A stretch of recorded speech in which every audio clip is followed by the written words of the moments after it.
Teori belajar kognitif. Adapun tokoh-tokoh dalam teori belajar kognitif yaitu yang pertama Jean Piaget pada tahun 1890 sampai 1880, di mana menurut Piaget perkembangan kognitif merupakan suatu proses genetik, di mana proses adaptasi kognitif yang pertama asimilasi menambahkan informasi baru, kedua akomodasi atau perubahan informasi yang sudah ada, yang ketiga ekuilibrasi atau penyeimbangan asimilasi dan akomodasi.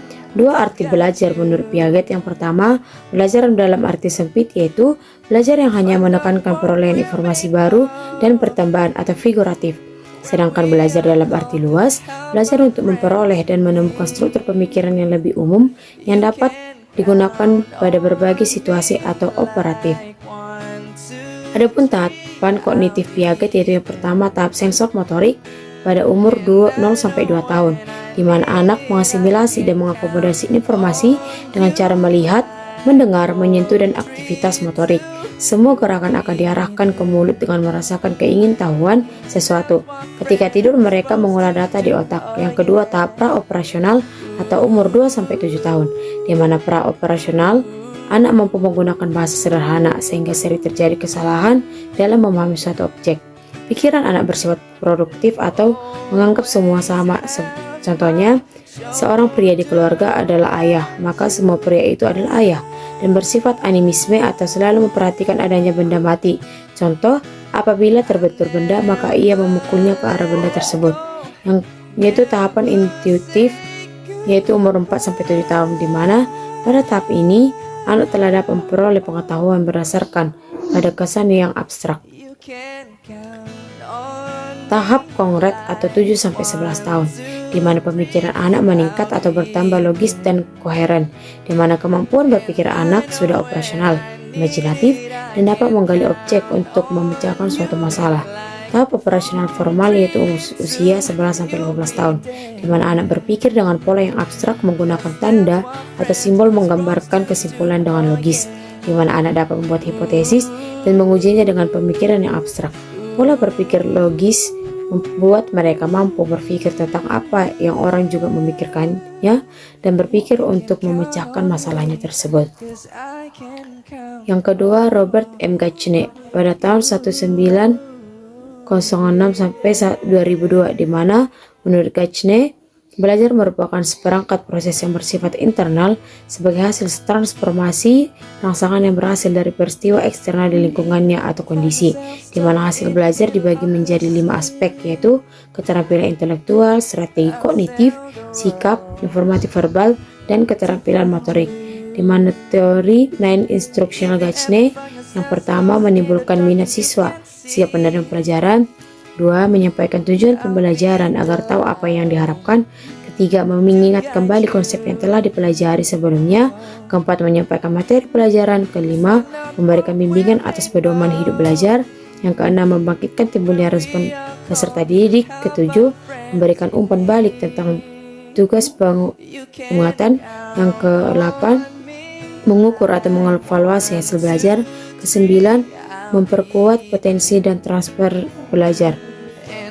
Yang ketiga, Jerome Bruner pada tahun 1915 sampai 2016, di mana teorinya free discovery learning bahwa belajar akan berjalan dengan baik jika guru memberikan kesempatan kepada siswa untuk menemukan suatu konsep, teori, aturan, atau pemahaman melalui contoh-contoh yang dijumpai dalam kehidupannya.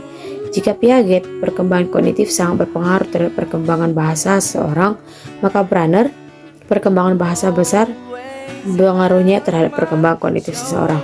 Perkembangan kognitif Bruner yaitu yang pertama, tahap enaktif, di mana memahami dunia sekitarnya anak menggunakan pengetahuan motorik.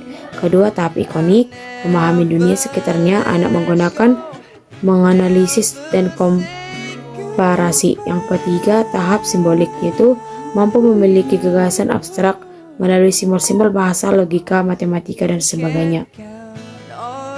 Yang keempat, David Ausubel pada tahun 1918 sampai 2008, di mana Ausubel mengklasifikasi belajar ke dalam 2 dimensi, yaitu yang pertama dengan cara informasi disajikan melalui penerimaan atau belajar hafalan, yang kedua dengan cara bagaimana siswa dapat menggantikan informasi tersebut pada struktur kognitif yang telah ada atau belajar bermakna.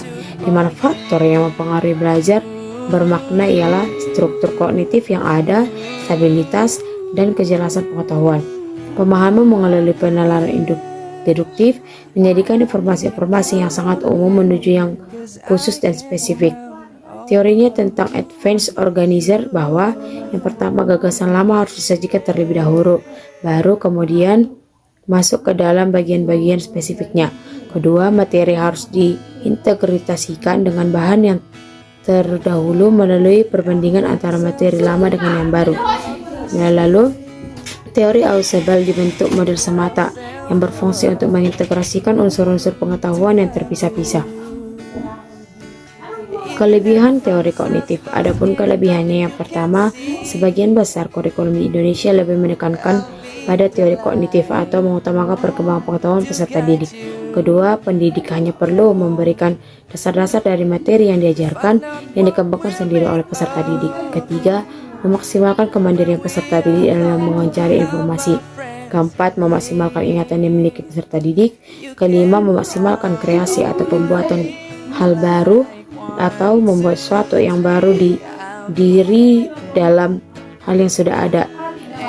Adapun kelemahan dari teori kognitif, yaitu yang pertama, lebih menekankan pada kemampuan ingatan, sehingga kelemahan adalah selalu menganggap semua peserta didik itu mempunyai kemampuan daya ingat yang sama dan tidak berbeda-beda. Yang kedua, jika pembelajaran hanya menggunakan metode kognitif, maka peserta didik akan mengerti sepenuhnya materi yang diberikan. Yang ketiga, jika di sekolah kejuruan hanya menggunakan metode kognitif tanpa adanya metode pembelajaran lain, maka peserta didik akan kesulitan dalam mempraktikkan kegiatan atau materi. Dan yang terakhir, teori tidak menyeluruh untuk semua tingkat kependidikan, di mana kesulitan dipraktik khususnya di tingkat lanjut. Penerapan teori kognitif. Belajar tidak sekedar melibatkan hubungan antara stimulus dan respon, tetapi lebih dari itu. Belajar melibatkan proses berpikir yang sangat kompleks. Siswa harus diberikan kesempatan untuk belajar sesuai dengan kemampuannya, sehingga pemberian waktu belajar untuk setiap siswa harus lebih fleksibel. Anak usia sekolah dan awal sekolah dasar akan dapat belajar dengan baik jika menggunakan benda-benda konkret. Belajar akan berjalan dengan baik dan kreatif jika guru memberikan kesempatan kepada siswa untuk menentukan suatu konsep atau pemahaman melalui contoh-contoh yang dijumlainya. Perkembangan bahasa besar pengaruhnya terhadap perkembangan kognitif seorang anak, di mana penyusunan materi harus diatur dari yang sudah diketahui menuju kepada yang baru, dari yang sederhana menuju kepada yang kompleks, dan dari yang mudah menuju kepada yang sulit. Belajar memahami akan lebih bermakna daripada belajar menghafal, di mana adanya perbedaan individual pada diri siswa perlu diperhatikan, karena faktor ini sangat mempengaruhi keberhasilan siswa.